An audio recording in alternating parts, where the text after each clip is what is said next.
A podiatrist faces a malpractice lawsuit after a patient develops a ruptured Achilles tendon following left foot surgery. Here is what happened, how the case was defended, and what every podiatrist should take away. The patient was a 66-year-old retired male, 6 feet 5 inches tall, and over 350 pounds.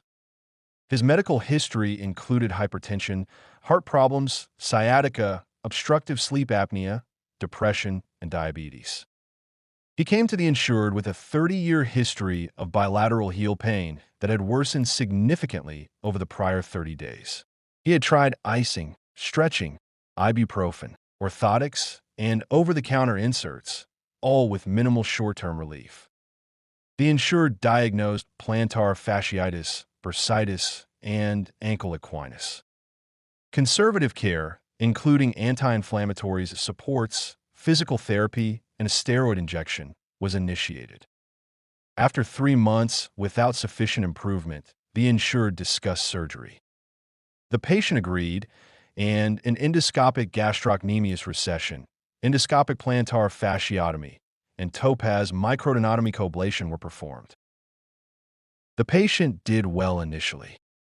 At 6 weeks, he reported minimal discomfort at the plantar heel, present only with increased activity. Physical therapy was recommended. At 4 months, he described mild tightness near the gastric region and said he had not been attending PT as prescribed. The insured instructed him to return in 2 months. At the next visit, the patient reported pain and difficulty walking long distances. The insured noted a palpable dell and loss of tension along the Achilles tendon. The patient was told to continue PT and wear orthotics. 5 weeks later, the patient returned reporting difficulty pushing off with his toes. The insured diagnosed Achilles weakness and a gastrocnemius rupture. An MRI confirmed a partial rupture of the gastrocnemius with no signs of Achilles rupture. The insured recommended a second opinion. The orthopedic surgeon who evaluated the patient identified lack of propulsion and midpoint Achilles pain. He performed an Achilles repair. At a follow-up 3 months later, the orthopedic surgeon documented an iatrogenic tear of the Achilles at the musculotendinous junction, with subsequent degeneration related to delayed repair. Post-operatively, the patient required extended physical therapy.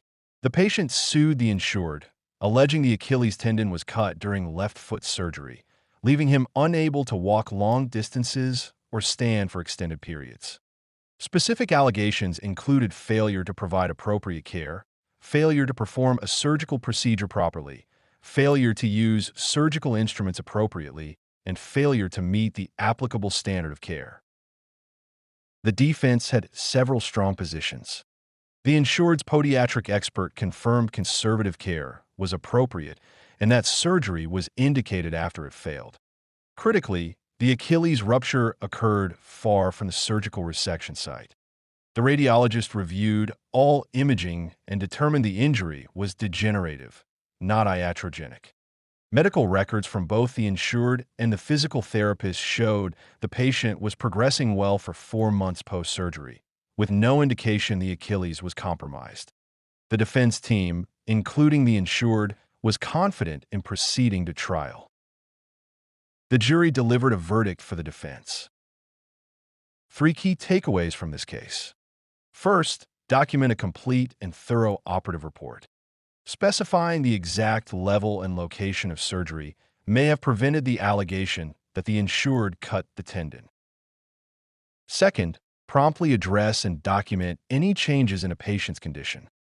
When this patient reported increased pain and difficulty walking at 6 months, the insured did not document the rationale for continuing conservative treatment or explain why diagnostic studies were not ordered.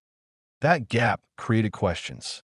Using the visual analog scale consistently can strengthen documentation. Third, authenticate medical record entries promptly. Many of the insured's records were not electronically signed contemporaneously with the visit.